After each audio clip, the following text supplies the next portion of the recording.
25, 40, run, William, run! He's got blockers in front, 5, touchdown! Joshua Cribbs! Snap back, ball down, kick block! They block the kick! This is the Oranges, Orange or Browns podcast, part of the Press Play Podcast Network. I'm your host, Chase Smith, and with me, as always, Browns insider Jeremy Powell. Jeremy, happy birthday to your daughter, man. Hey, thank you, sir. I now have a teenage daughter. It's unbelievable. But yes, happy birthday to my sweet, awesome daughter, 13 years old today. So she's waiting inside for me to get done with this because I promised her I would eat some ice cream with her afterwards. So. Well, we will make sure we do this as quickly as possible. And joining us all season long, she's your favorite Emmy-nominated digital content producer at News Channel 5, Camryn Justice. Camryn, what's up?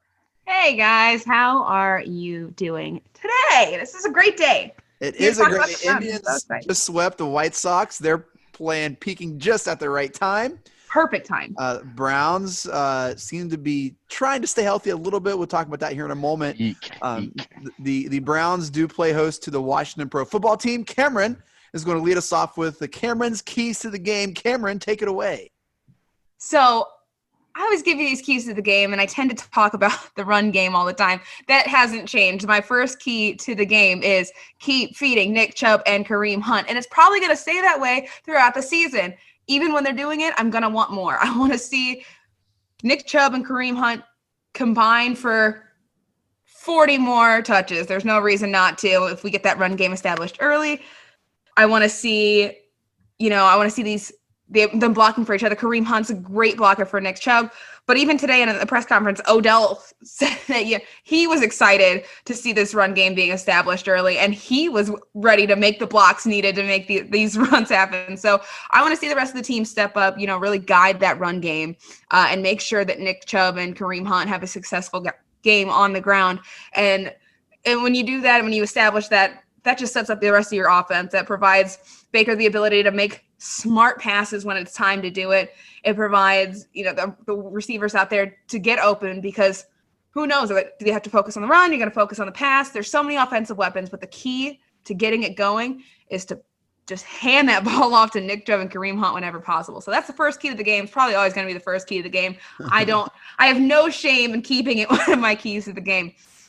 Second key, I need to see the offensive line step up. We're going to have Jack Conklin back. He's very excited to be back. Chris Hubbard did a really good job filling in, next man up. I know a lot of people were nervous to see him in place of Conklin. So it'll be nice to have Conklin back. And Jedrick Wills, they've been praising the work that he's put in and his ability, to switching over to the position. And honestly, I think he's done a really great job. So I want to see him have a really breakout game, have some really good plays, and just continue to impress. This is the time to do it. Keep Baker Mayfield protected because it's going to be tough. You got Chase Young coming at you. He is a monster. You don't want him to break through. You don't want him to touch Baker. So keep Baker protected. And you saw that happen Thursday against the Bengals. Baker didn't get touched. He looked comfortable. He was able to roll out of the pocket, make really good throws, make really good decisions. So continuing that and making sure that the offensive line steps up and continues to do what they've been doing. That's the second key to the game. And my third key to the game, he impressed us on Thursday. He's impressed us all season. He has to impress us again today. It's got to be Denzel Ward having another monster game. He's got to shut down. The key to Washington's offense right now is Terry McLaurin. That's it. That's who they're going to throw to. That's who they're going to look to. I need Denzel Ward to make sure he stops him. Shut that down. Washington's offense is shut down. And Denzel Ward has more than enough ability to do it. He was ranked high for his performance on Thursday. He had a 86.5 coverage grade. He had 4 forced incompletions against Terry McLaurin. He's good at this. He's good at covering Terry McLaurin. So this is his time to step up, shine, do what he did last season, do what he's doing the last 2 games, and just shut it down, eliminate him from the offense, and allow the Browns to get ahead early, stay ahead, and win this game. Those are my keys to the games. You can take them or leave them, but they're right there for you. Jeremy, you are our resident locksmith. How you feel about those keys?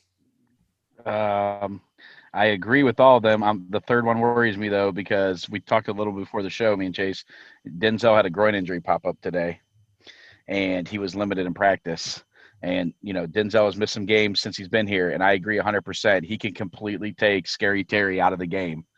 And if we do that, you're right, their offense is going to be severely, severely limited. So I hope he plays, and if he does, that will be maybe the biggest key of the game. I agree wholeheartedly on Jet Conklin. He is ready to go. He practiced fully. He is pumped to get out there. The offensive line's been great without them. Wills, you can't even tell he didn't play left tackle.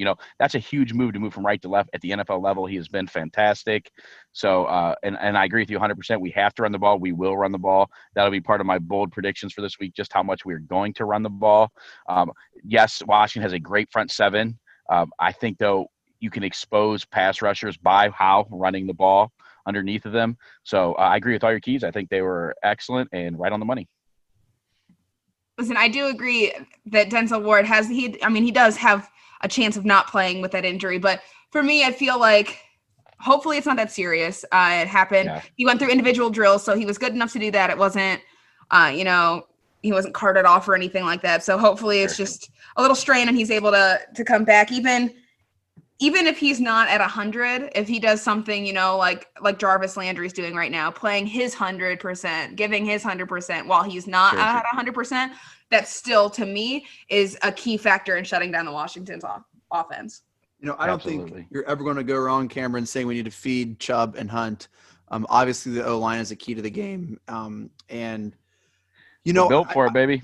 Yeah, I don't think Washington's passing game is as dangerous as others, and so I definitely see the value in, hey, like Ward, Mitchell need to play well. Mitchell's been playing great. Maybe with the DBs, maybe just kind of start to assimilate Harrison more into the backfield. What was that, Jay? And Kevin Johnson is playing. He was a full participant at practice today. That's a big, that was a big signing in the offseason. I think that's a guy that brings a ton of experience, played in big games, has played in good secondaries. So I think that's also a big factor in this game, the fact that Kevin Johnson will be playing. Yeah, so I would probably, Camryn, if I had to do the keys, like nailed the first two, just expand that with the rest of our DBs. Let's get some positive momentum going. I mean, they kind of got overshadowed because Burrow attempted so many passes without a pick, and they had all these other milestones. Balls. Yeah, but really they played well. So yeah, I'm totally with you. I think we do those three things. It's going to be hard for us to lose, honestly, any week. If we establish the run, if our O-line does a good job in protecting and creating run lanes, and our DBs play efficient, we're going to be hard to beat anytime, Camryn, right? I think so. I mean.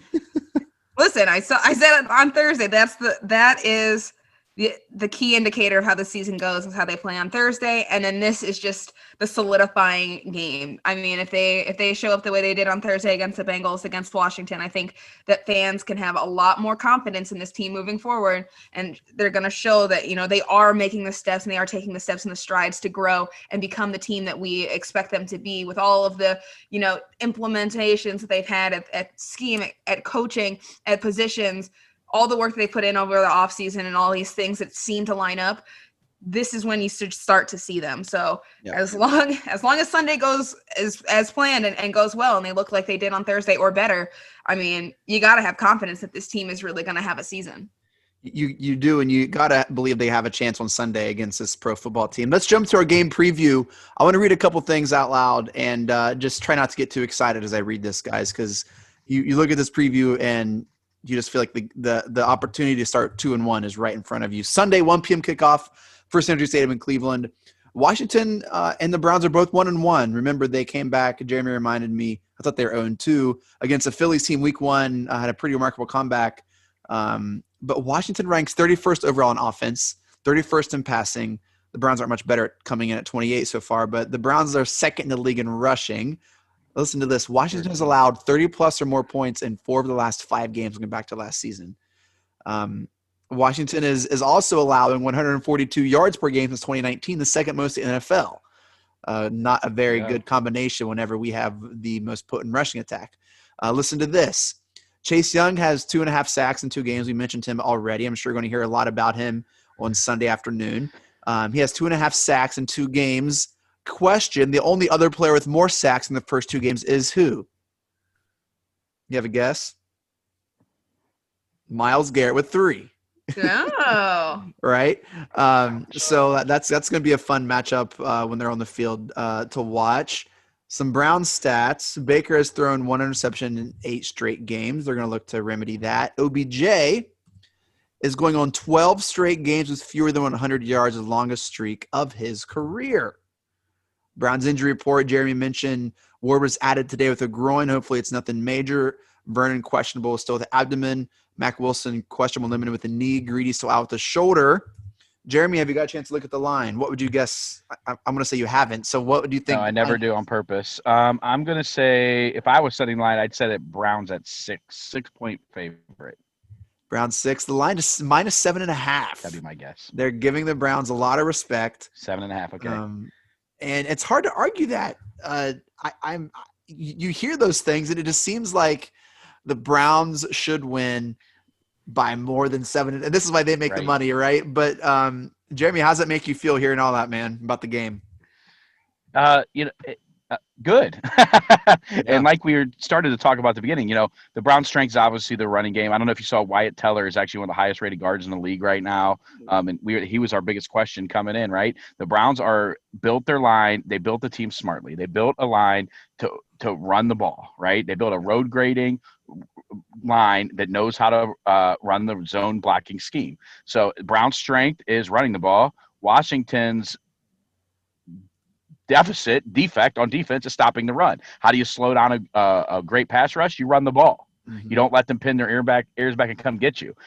Like I said, I started to say the other day, I think the Browns are going to win this game. I don't even think it's going to be close. I think the Browns are going to put it on them. I really do. I think they're going to baffle and shut down Dwayne Haskins, and I think they're going to run the ball over him. And I think it's going to be a lot of fun. I will be there again, by the way, and I think it's going to be a lot of fun down at the stadium Sunday. Camryn, what are your thoughts on the game? Just what do you have to say? I don't know. Like Jeremy said, I'm pretty excited for it. I mean, there's absolutely no reason that they don't completely dominate in this game. I mean, all throughout it. You just read the stats. You just read the rankings. I mean, and obviously the Browns have the ability to really take over this game. Otherwise, that line wouldn't be so high. 7.5-point favorites. That's crazy. Yeah. So, I mean, at this point, I'm super excited. But I also, this is where I'm a little worried. I'm a little worried because these are the moments that the Browns seem to, shoot themselves in the foot. It's like they would, the only way they lose is if they lose to themselves. So yeah, I'm just really hoping they keep that momentum from Thursday and keep exactly what they did on Thursday. Just build upon that, take that confidence in there and know that they're the better football team in this situation. And there's probably going to be some hiccups along the line because it's not like Washington is just devoid of any talent. They have great coach. Exactly. Yep. I mean, and the really thing that scares me is Chase Young. That's my worry. So I mean, if you contain him and you just figure that out, my worries are a little lessened. But overall, I'm super excited for this, and I really don't see a way that the Browns can throw this one away. They have to win this, and I think they're going to win it well, and I think it's going to be a pretty stress-free game for Browns fans. If everything goes the way that it should, it's going to feel like, easy breezy, relax. Let's watch the Browns win, not pulling your hair out. Yep. Jeremy, playing this, let's do a little thought exercise here. Playing this Washington team playing this current Washington team with our last year's O-line would be a major concern. This year, our O-line is our strength. How does that make you feel about our front office and how they've addressed our biggest weakness last year is all of a sudden one of our biggest strengths? And not only did they address it, they addressed it smartly, right? They had a plan. They knew what they wanted to be. They just extended Kareem Hunt. They knew they were going to be a team that was going to be tough to stop on the ground. So they put pieces in place that understood the system, that had played in the system that they're playing in. Jack Conklin did almost the identical system in Tennessee. We talked about this, ad nauseum before. But I just think that they not only build an offensive line, they build it smartly.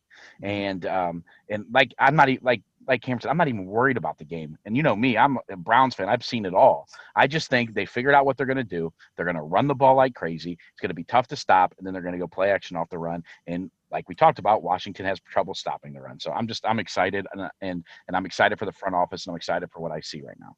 I feel like last year going into the game against San Francisco, knowing they had Bosa and a lot of this like impactful D-line, you're like, oh man, that's a recipe for disaster. It's in you know what I mean? And I feel like, not that Washington is at that level, but they can have a pretty disruptive D-line. And I just feel like it's a completely different feel. Our O-line, I feel like, is ready.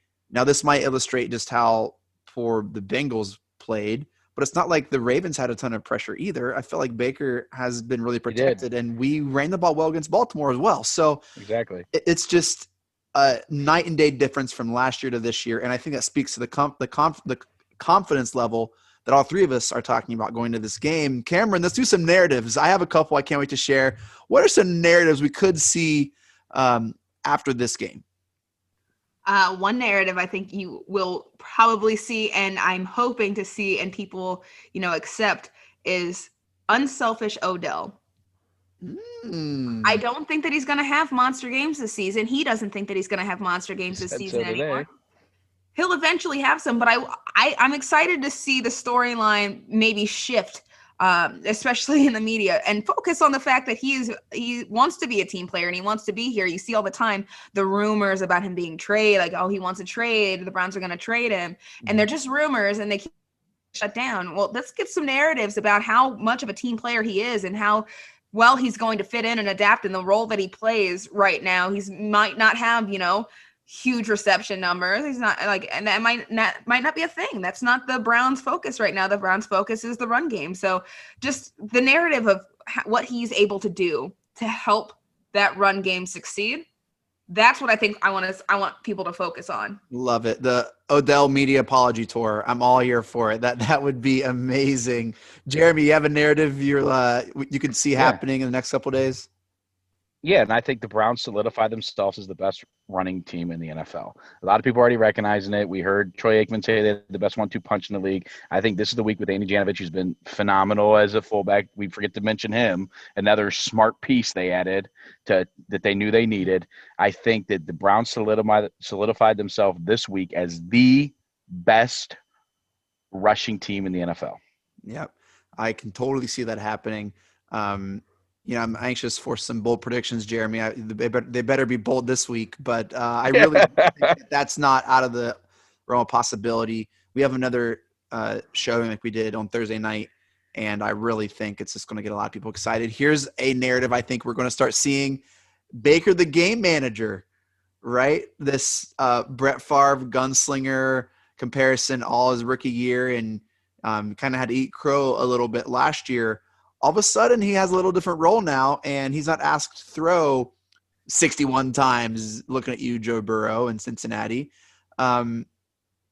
Is this Baker's home? Is he a NFL game manager? What does this mean for Baker? I don't know. What is he a game manager? I think that he could be. I think he might be Kirk Cousins, and that's good enough, right? That's good enough to win in this league. And if he is, that's great. And I think he might be. But you know what? If you're running the ball that well, it's going to open up the passing game. So, I mean, that doesn't necessarily make him a game manager if he makes plays when we need them to win the games. So I don't want to call him a game manager necessarily, but as long as he doesn't make mistakes and takes advantage of the plays that are there, I mean, that's all we need him to do, really. Yeah. I'm excited to see,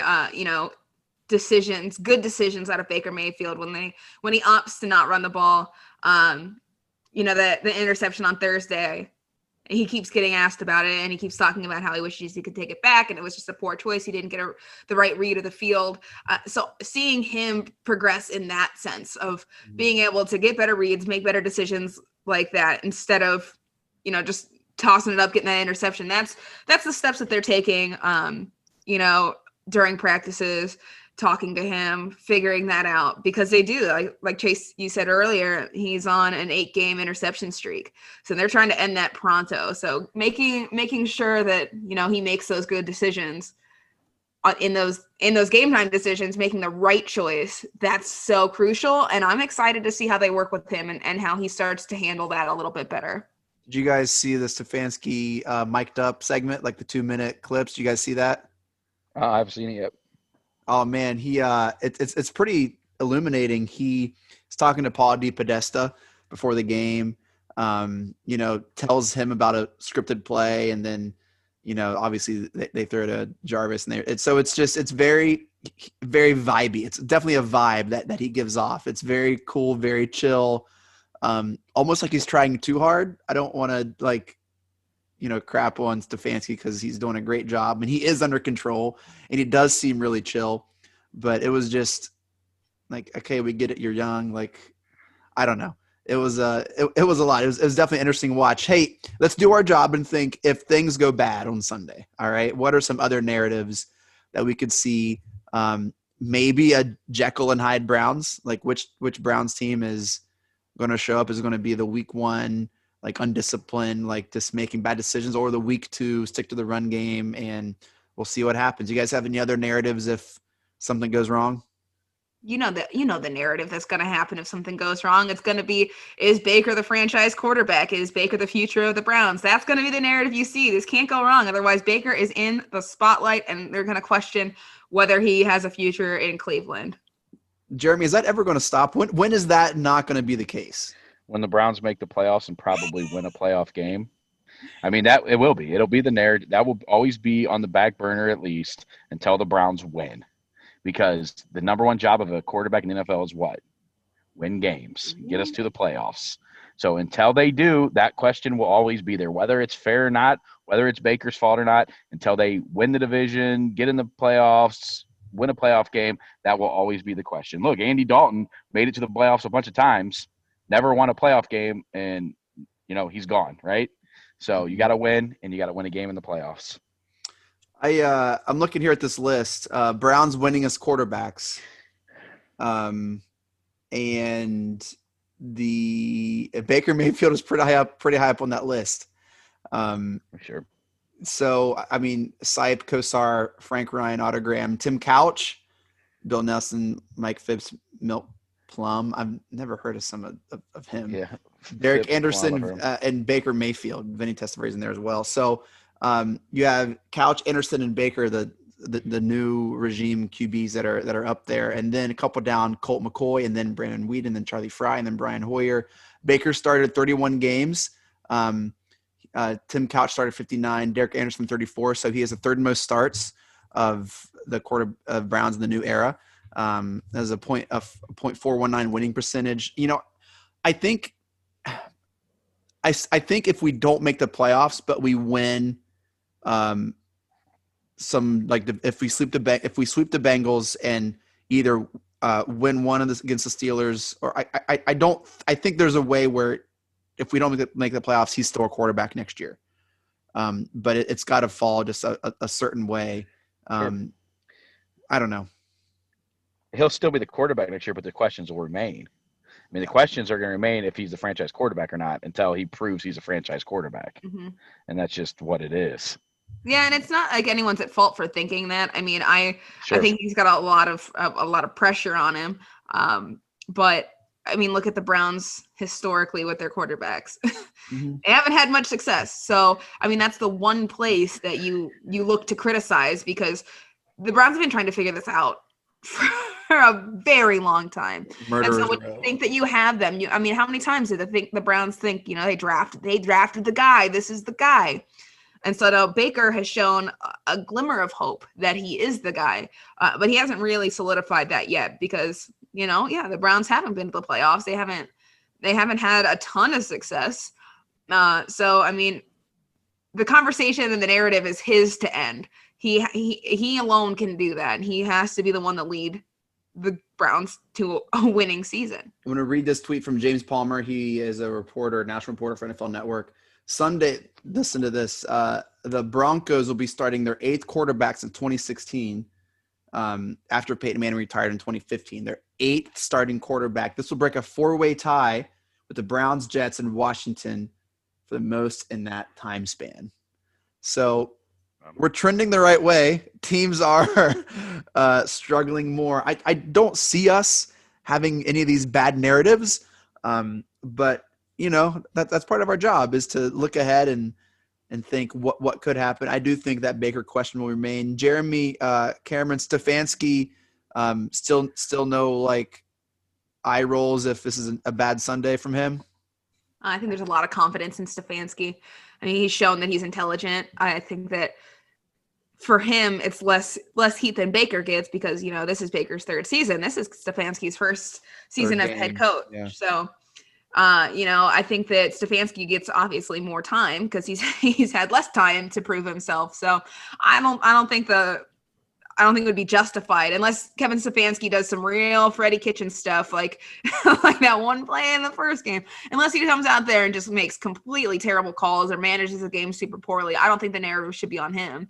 That being said, if he does manage the game poorly, make bad play calling, make bad decisions, then yeah, the narrative is on him questioning that game. But still, overall for the season, it's week 3. You got to give him some time to adjust. I'll say this: I don't think that's the last time we're going to see a punt fake with Stefanski. I think he's going to try to redeem himself at some point. I'm not saying this week at all. I just think eventually. Yeah, and you have an athletic guy who can run and, as the punter. So naturally it makes sense eventually to work, it wasn't the play necessarily, just the timing of it that was odd. Yeah. And the execution of that missed block really, really hurt. But, I would love to see it again and it work, it actually work and it pay off. That would be super exciting if it actually worked. All right, let's jump to bold predictions. Jeremy, give me a bold, dude. I want like a bold, all caps. Whoa, Jeremy said this bold prediction. All right, I'm conservative by nature. You know that. But this is bold because I looked it up because I knew you'd probably say it wasn't that bold. It only happens on average 2 times a year in the entire NFL, okay? The Browns will have 200-yard rushers. All right. Sunday. 200-yard rushing running backs only happens around twice a season on average. I looked it up for 20 years just because I knew you'd say it wasn't that bold. So the Browns will have 2 running backs go for over 100 yards Sunday. I like it. Camryn, give me a bold prediction. Oh, you're not going to like this one. I think – no, it's good. You're going to be like, absolutely not. Or like, let's hope not. My bold prediction is that Cody Parkey hits an extra long field goal some point in the game. The Browns stumble a little bit and they just decide to go for it. Cody Parkey hits it and shows, you know what? There's a reason I'm on this team. Well, you know what Jeremy says? He's the greatest non-pressure kicker in the NFL. He is. He is great when it doesn't matter that much. He is but when it matters. You get I think wasn't it 3 different times with the Bears? He missed short field goals to win games. Mm-hmm. But when the game's not on the line, he's a fantastic kicker. I will say this. I'll make it double items just to make sure it punches up the juice on the boldness. I don't think Baker will be sacked or throw a pick. I don't know. Does that count as bold enough? That's bold. No sacks, no picks is pretty bold. The fact that you have both of them in there in the same prediction, that's what makes it bold. Okay, exactly. Good. Yes. I didn't think a no sack was bold enough or a no pick, but together. Yes. Going for the no sack, no pick game. Well, this has been a ton of fun. We don't have any sponsors to thank, which is a very sad day for us. But we do want to say thank you to you for downloading and listening, checking us out wherever you listen to us. We do this for you. Yeah, we love hanging out and talking to each other and talking Browns, but really we want to provide you with the very best Browns content and insight and analysis available. And I really am proud of the show and pumped to have Camryn and Jeremy on board. So thank you so much for downloading and listening. You guys can check us out on Twitter at OrangeIsOranger. Catch Camryn on Twitter at CammyJustice. And you can just say whatever you want about Jeremy because he's not on to care. Hey, shut up, man. Yeah, Camryn, any final thoughts? No, again, just as always, excited to see this Browns team come out and dominate, and let's see some unity with this team. I want to see some excitement at the gates, and I just want it to be a nice, easy win. Coast through it and really enjoy ourselves. A great opportunity to build off of a victory and kind of get something going here. Jeremy, any final thoughts? Yeah, same thing. I want to see us really, really establish ourselves, like I said, as one of the top ground teams, if not the top running team in the NFL. And I think everything else will take care of itself if that happens. I'm excited, and I think it's going to happen, and I think it's going to be, mark it down, take it to the bank. Browns are going to win by 10 or more. Sounds great. Game 1 o'clock on Sunday. Can't wait. Thanks, guys. Here we go, Brownies. Here we go. Let's get it.